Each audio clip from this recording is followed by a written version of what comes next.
distribute करते हुए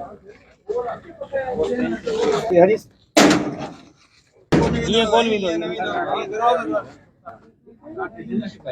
काठी कचिया ओ वाह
डिमांड केतली आहे डिस्ट्रीब्यूशन जो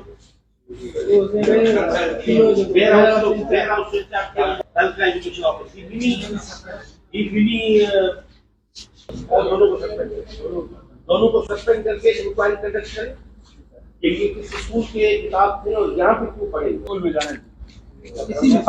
स्कूल में वजना फारम को बता और ये इस तरह से किताबें रखी ना प्रॉपर